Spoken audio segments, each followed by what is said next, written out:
Hi, everyone, and welcome back to Inside Secrets of the Caribbean, right here on Yachting International Radio. My name is Ria. I am your host, and I'm thrilled to welcome Katherine Parker-Magyar. She is a freelance travel writer. She has been featured in Forbes, Business Insider, World Travel Magazine, but to name a few. Thank you so much for your time, Katherine. Thank you so much for having me. And I love talking all things Caribbean. So excited to be here today. Yeah, you have an absolutely amazing story. I was taking a look at the amount of countries that you have visited and how young you were when you started. Your parents kind of got that travel bug going in you. Why don't we just let the people know where you're from and a little bit about your background and what got you into becoming a travel writer? Totally. So I was born and raised in New Jersey to two parents who are, they both love to travel. My mom has been to 75 countries or something, so she still beats me. And my sister's been to more, actually. But growing up, my parents are writers, and we would do these crazy cross-country road trips from New Jersey to California and back. We would do that every summer. And I feel like that sort of sparked an interest in me. Just you get a sense, like, I think as a kid, how big the world is, how big even this country is, and just the curiosity for other people and places. But yeah, my parents took me to the Arctic Circle to Alaska when I was like 18 months old or 16 months old. I was toddling around. I was called bear meat. But truly, yeah, the type of travel we did growing up was really, I'm from a family of 6, and we just did a lot of more adventure and cultural travel. And I just have always loved to travel so much because I'm so curious about everything. Like, there's nowhere in the world I don't want to go on, and on a very primitive level. I want to get off the plane. I want to see what it looks like. I want to get a sense of things. So I'd always loved to travel. And then the other thing I always loved to do was write. And I went to college at Hobart, Williamsburg, upstate New York. I got my honors degree, whatever, in English. And then, like many would-be writer, I worked in advertising for a couple of years, hated it, wasn't very good either. Then I went back to graduate school in the new school where I got a degree in writing. And that, I think, was a big shift for me. I turned 30 and I was just like, I'd gotten the degree and I was like, if I'm not going to try to become a writer now, then I'll never become a writer.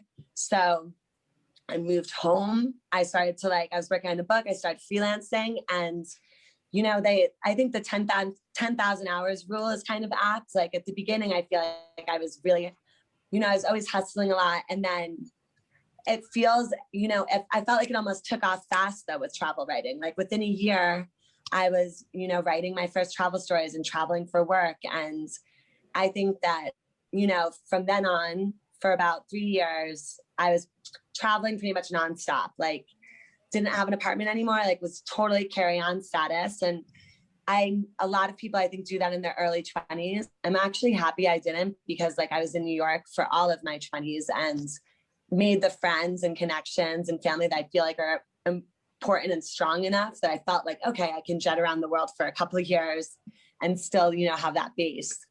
But so I've written for Architectural Digest, Departures Magazine, Forbes, Trip Savvy, The Daily Beast, The Week, Business Insider, a bunch of different publications. I started out actually writing for Brit & Co., which is a more millennial, female-driven publication. And, my advice for people who want to become travel writers or writers is, every assignment you get, write your hardest, work your hardest, and don't get, keep pitching, work your way up for sure. But yeah, I focused, my beat was really, my beat was far-flung destinations, off the beaten path.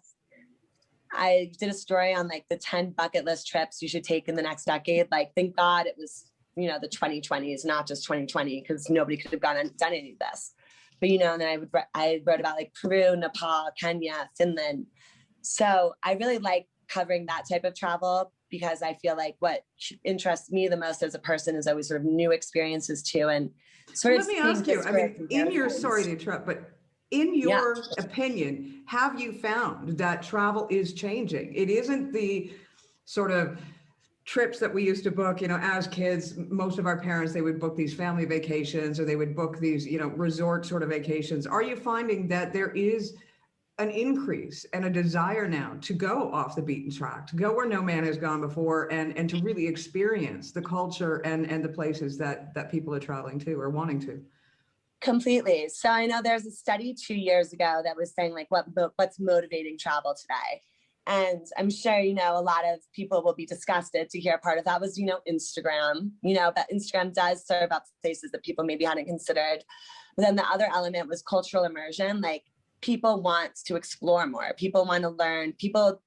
You don't want to just go to the same like all-inclusive resort and never leave the beach, or like, people want new experiences. And urban travel, which is suffering obviously during this pandemic. If you decide to go to London, Paris, and Rome after this, by the way, you're doing like a civic duty because these cities now need it. But a lot of that is also tied in with people, meeting new people.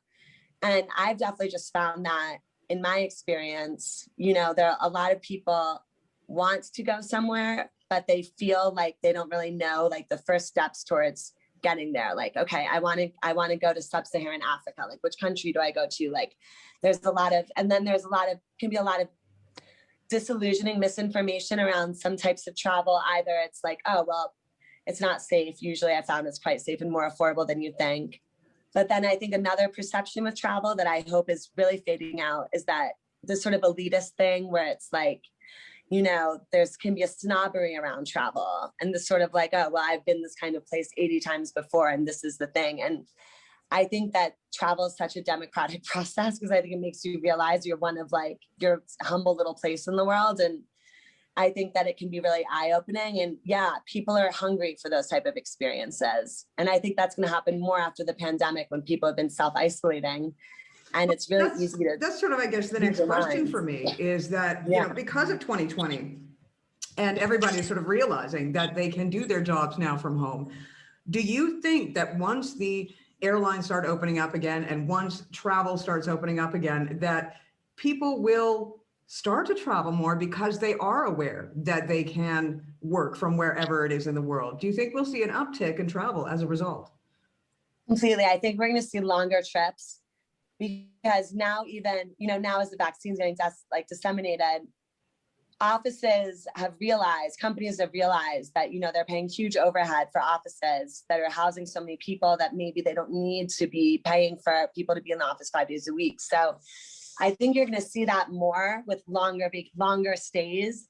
And I mean, as a travel writer, as a freelance writer, the line between my personal and my professional life has always been a little blurred. When you are able to work whenever, it's hard to it's hard to differentiate between work and play. But a flip side of that is that you can do these longer trips, and say you want to go to Panama, rather than being like, okay, I'm able to take 3 days off work, I'm going to go for these 5 days. Or now I think you're going to see people who are like, okay, what's the Wi-Fi connection like? I'm going to be able to stay here maybe for 2 weeks. And that's happening already. And you have hotels and resorts that are already sort of promoting themselves that way. And I think another difference is that people are so used to, I myself, like, I wanted to go to Antarctica forever. I was able to go last fall, but then, because of timing, it didn't work out. And now every night, not every night, but I constantly think to myself, when will I get back there? And like, that's an extreme example, but it used to be, okay, if I wanted to go to Paris for a weekend, I can. And there's nothing that makes you want to do something more than restricting it. Yeah. So when that opportunity comes again, I would never have imagined that we would ever be, stuck in our homes with a deadly disease like a plague. I thought the plagues were over with Shakespeare a little bit, but now that we know that anything can sort of happen, this idea of you have the time, you have the moment, don't wait until you've got all your vacation days saved. Don't wait until you've got that perfect amount of money that you think you need to spend, better now than never. So I think that'll be exciting. Well, I take a look at everything that you've been in. This show is called Inside Secrets of the Caribbean. So we are going to focus a little bit on the Caribbean. And I wouldn't even want to ask you what your favorite vacation, or your favorite discovery spot was, because there are so many of them. And I can imagine each one has its own special niche and its own special, amazing things that would draw you back again. But when it comes to the Caribbean, what for you did you find internally special about the Caribbean?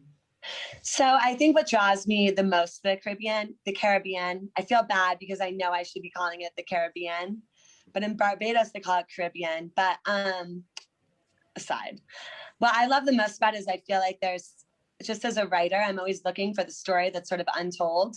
And people know that the Caribbean is beautiful. You know, I think that for me, like I love Alaska, I love the Pacific Northwest, but like I'm happiest when I'm on the water. Like I love to sail, I love to scuba dive, but beyond that, there's so much more to the Caribbean beyond the beaches. And I feel like this is like an older mindset that's informed by partially the cruise industry, maybe. You know, you just stop in a different port, and cruise ports, whether you're in the Caribbean or if you're in Ketchikan, Alaska, they have similar energy, and it's hard to get a sense of the country that you're particularly in. And I view the Caribbean sort of as a floating continent where each nation, there's some shared history, but there's such distinct, unique beauty for each place. And for me, I really think that my favorite part of the Caribbean have been the people that I've met and the relationships I've been able to maintain thanks to our smartphones now. You know, I can WhatsApp, I talked to my driver from Antigua, like, I don't know, earlier this month, and she called me from her friends, and she didn't have a smartphone. She called me from her nephew's iPhone. Being able to have those friendships, and the people are so welcoming. I think the people are usually the place, because you could be in the most amazing place and you feel like you're not really connecting with people, then I feel like you're missing half the point of travel. And you know, there's a way to go to the Caribbean where you're just lying on the beach, or you're just going to sing your frogs, and you're missing out on this whole other element to it, which is, you know, the food. I could eat every variation of conch until I die, but the music that you hear, like throughout, you know, it's just spectacular, the artistry. I think Rihanna and Drake have now brought it to the US, you know, Rihanna, Barbados' queen, you know, but it's like, I feel like I'm always fascinated, like, and, you know, Cardi B is also her family is from the Caribbean. And I think it's so fascinating when you see what drives like popular culture and like music and food, like the food of the US Virgin Islands, like particularly St. Croix is having such a moment.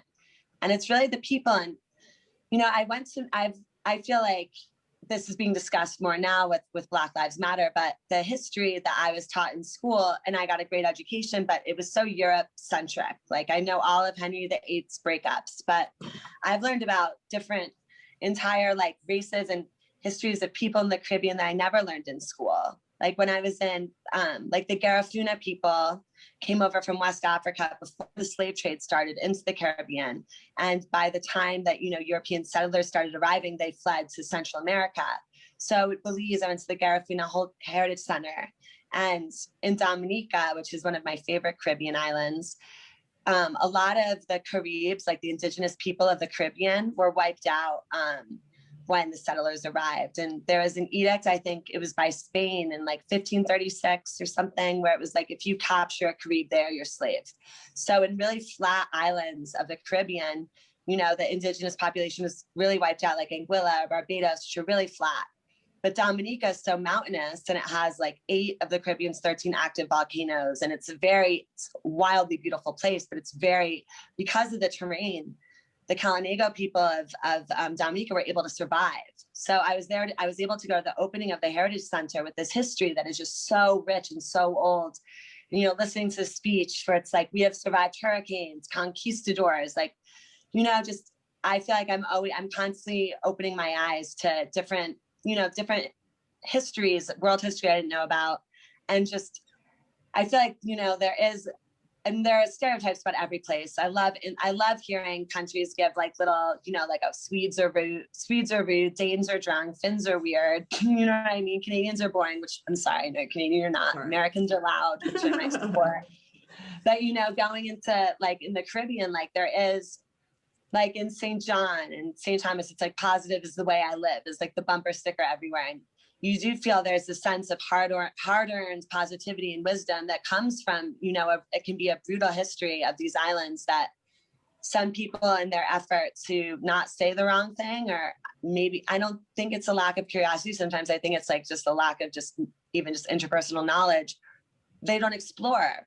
But, you know, there is like a beautiful history in terms of how, where the countries are today versus where they were 50 years ago, 60 years ago. Some of these island nations, like, I think are truly like within the past 20 years, and also the fact that that these islands have undergone so many different types of phases in terms of, they've had British, Dutch, French, and that all mixed together with local culture, with Afro-Caribbean culture, with West Indian culture.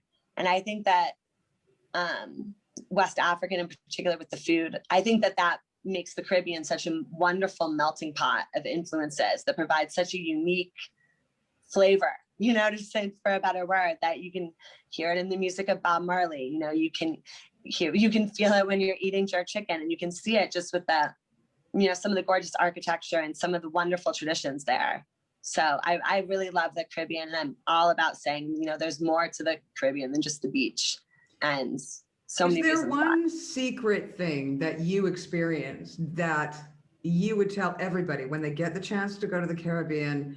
This is one thing that you absolutely have to do that not a lot of people know about.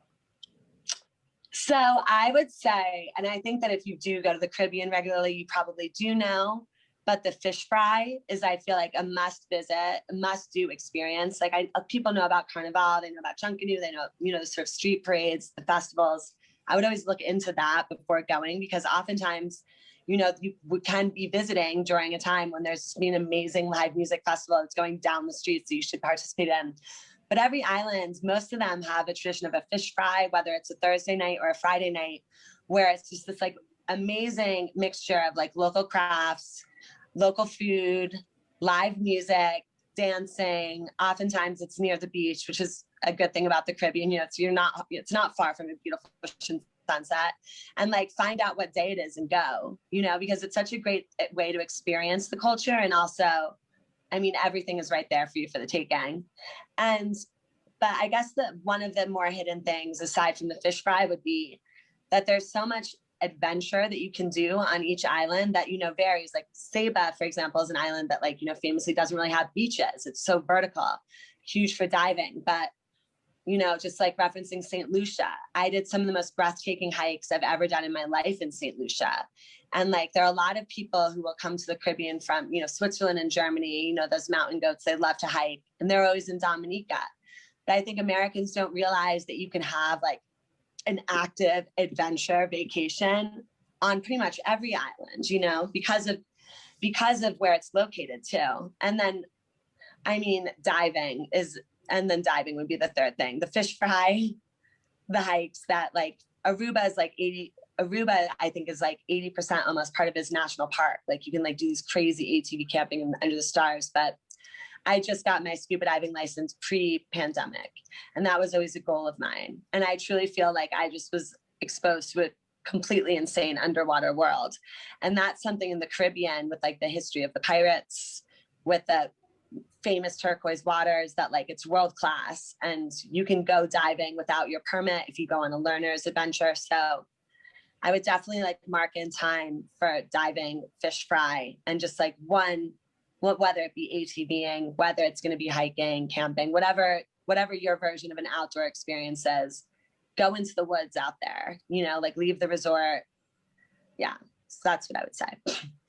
Well, if anybody should know, you should know. And it sounds like there are so many things more to do than, and that, I think that is one thing that frustrates me the most, is that when you talk to mainstream people that travel, most of them, for example, the Caribbean is known for the sun, the sand, the sea, and the rum. And there's not much else that people talk about. And that's such a shame, because, they want everything that they have in their home country. They just want it warmer and prettier. Yeah. I think it's a lazy stereotype. And I also think it's harmful, this idea that if you're going to experience art and culture, you need to go to Vienna. Yeah. It's Europe, isn't the only place. And I think that even expands beyond the Caribbean, Mexico, Hawaii have such fascinating cultures and amazing artwork and cool museums. And it's not just because it's in a tropical paradise doesn't mean that the tropical paradise is all there is. And I feel like that's also it makes it so dismissive of the people that live there and the culture that exists there. Because I think some of the reason that there is such amazing culture, I think I think perspective is impacted by landscape. Like, I think if I were born and raised in Hawaii, I would be a much more spiritual person. You know, if I was seeing a humpback whale breach in front of a rainbow every day. And just in that same level, I think that being in more isolated, smaller islands with, like, you know, a variety and mixture of people from all over, essentially. You know, you've got people whose heritages are from, like, West Africa, you have people who are European Americans, and it comes together in such, like, a wonderful, potent, unique mix in each island. And just because you personally got sunburnt on the beach and got too drunk on mojitos, which is fine, honestly, everyone deserves that probably after this pandemic, just to be, like, in a beautiful place relaxing. But that doesn't mean that's all there is. And it's not, that's why I mentioned the fish fry, is that people are like, oh, well, it's hard to find, but I don't really think so. I think that, like, it's pretty easy. And I understand the appeal to all-inclusive resorts if you're traveling with a big family and you're like, I really want to go, but I can't afford to go and, like, spend every meal out. But there's also a push now, and I think as like also a wave with the Black Lives Matter movement of, like, what is locally owned, like, where are your dollars going to support? And there are, like, amazing places. I know you hosted someone from St. Lucia who runs, like, an amazing estate, who lives there. There are places that are locally owned, and, like, talk to the people at the hotels about where to go, you know, just put the impetus on yourself a little bit. I also get bored. I like to sail and I like to dive and I like to swim, but I get bored sitting on the beach. So yeah, well, I'm the same. There's only so much time I can spend at the beach. I want to eat and I want to experience. And for me, it's all about eating, really. Anybody that's ever watched any of my shows, it's all about eating. Yes. Well, the food culture, like, there's this thing called, oh my God, in the Bahamas, it's Nassau Food Tours is what I believe it is called. It is, yeah, Nassau Food Tours. I will actually send this to you so you can make it a note, but it's, like, was one of the most fascinating food tours I've ever done, because our host was explaining how, like, people could tell where their ancestors were from based on specific recipes and dishes. Like, okay, like the usage of, like, this combination of rice and beans is like maybe from Senegal, and it's really fascinating. And the food, I mean, I love a cocktail. So I've always, you know, my entree into the Caribbean food culture is truly through rum originally. But, you know, the food and, like, it's fascinating. And yeah, there is so much more. You can just take it just one step further. You know, if you like conch fritters, go on this food tour and, like, you'll discover, like, so much more beyond that. Well, it's interesting, you know, food can tell a story unto itself, really, because the flavors of one meal come from a variety of different areas. And I've spoken to other people in the Caribbean about the food there before. And, you know, there's a mixture of Dutch, there's a mixture of African, Senegal, you know, all over the world. And it all comes together on the plate. So I welcome that link, and I will make sure to provide it in this interview. It's True Bahamian Food Tours. True Bahamian Food Tours. There we go. I will make sure to provide that link. And as well, if you could provide us with your links so that if people want to follow you in your travels and see what you're up to once we are able to travel again. For sure. Thank you so much. You have been watching Katherine Parker-Magyar. She's a freelance travel writer featured in Forbes, Business Insider, World Travel Magazine, and many more. We appreciate the time. Thank you. And you can follow me on Instagram at Katherine Parker-Magyar. Nice. Well, we're going to have you back. We'd love to have you back, and you can let us know what you're up to next. Thank you. Of course, I would love to. This has been so much fun. Thanks.